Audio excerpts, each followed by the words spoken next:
You're right, guys, this is Matt.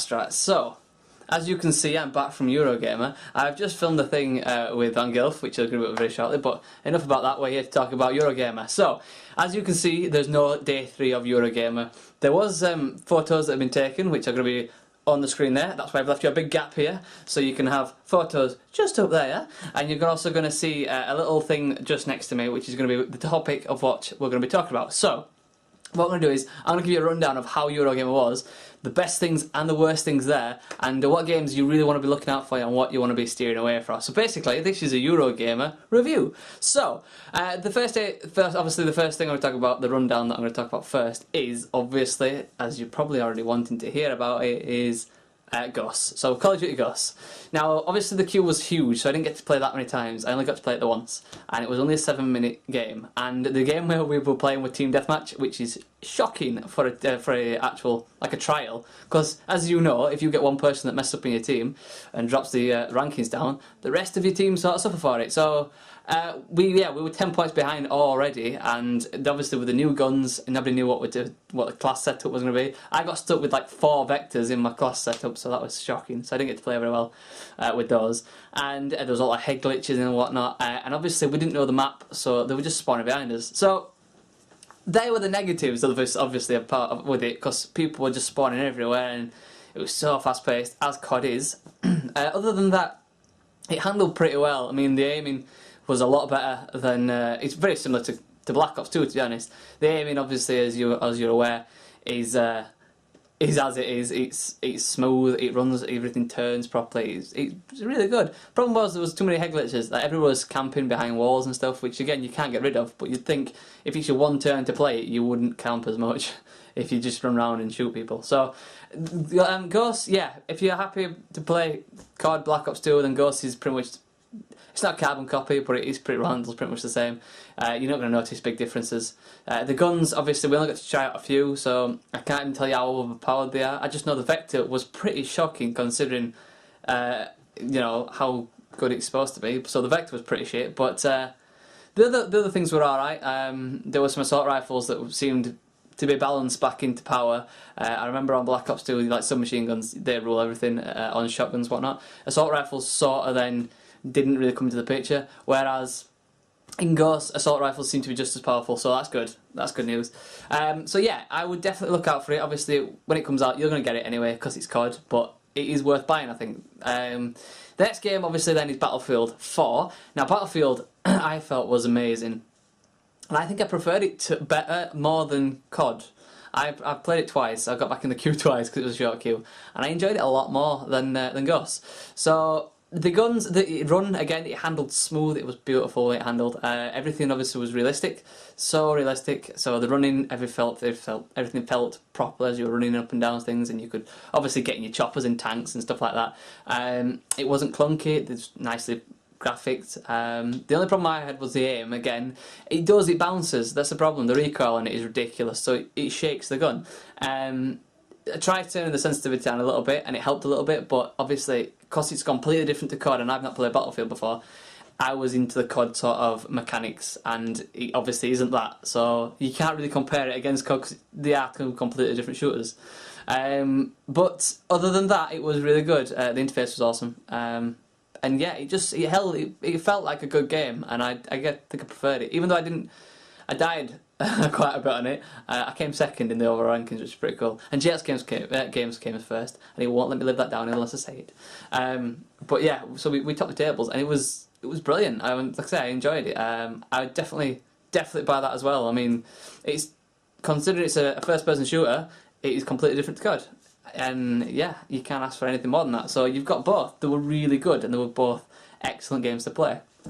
The next game that I then looked at, which is not a shooter, unfortunately, I was going to look at Titanfall. I didn't get a chance to check Titanfall out, but from what I heard, the reviews were really good.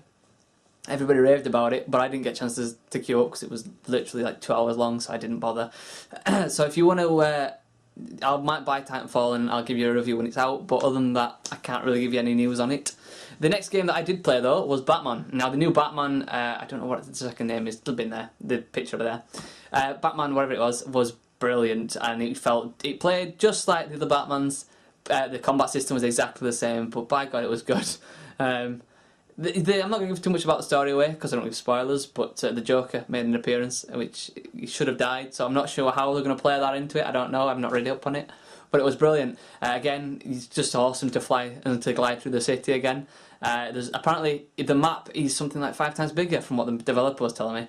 The map is huge, and they've packed in like another 5,000 side quests or something, or 3,000. He said a ridiculous figure to me, and I was just like, huh? Because it was big anyway.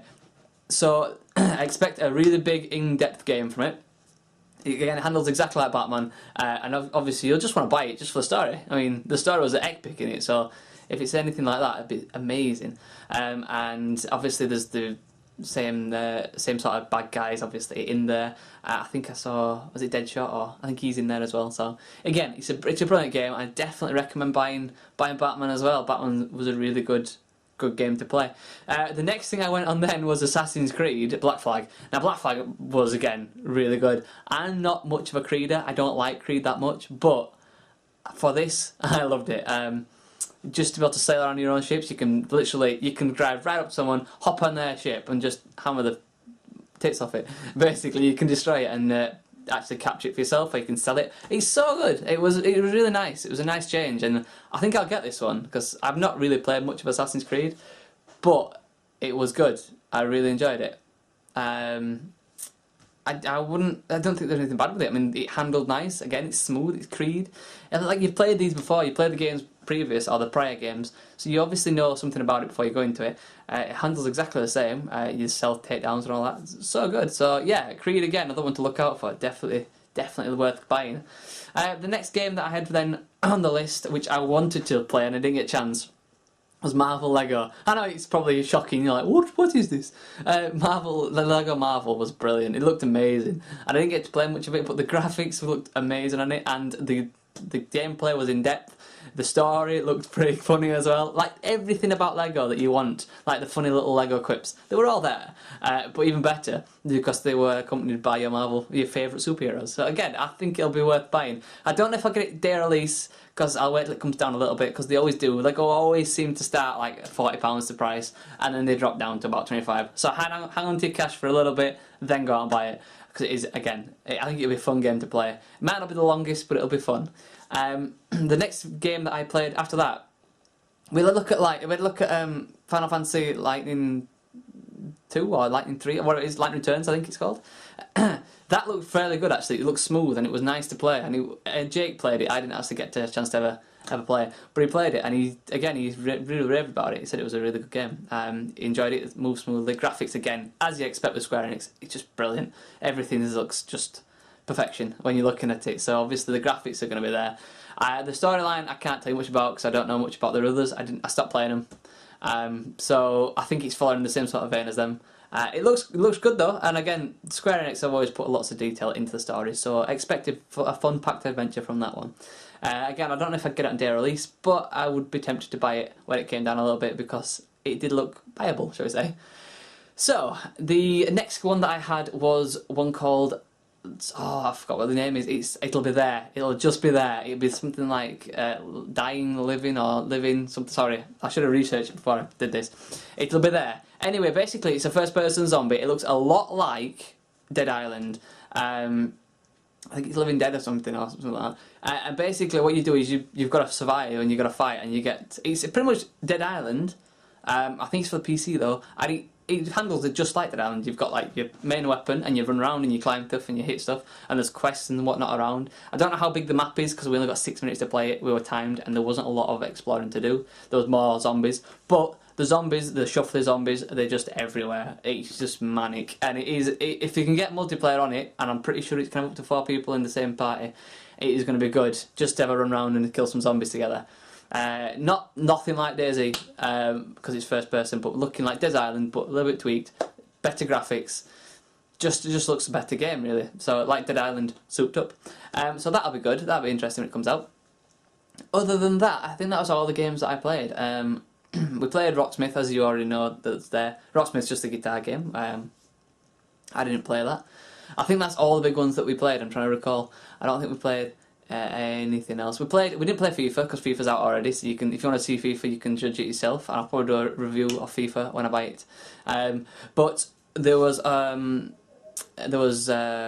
I think there was Pez. Pez is shocking. Don't buy Pez. I don't care if Pez are looking at me going, Matthew, you shouldn't be saying that. It was terrible. They were all over the shop. The men just run themselves. If you know what Pez is, Pro Evo Soccer. The men just run away. They didn't even defend. They just fucked off somewhere else. So it wasn't a good game. I wouldn't buy that. But that basically is the rundown of the big games in Eurogamer.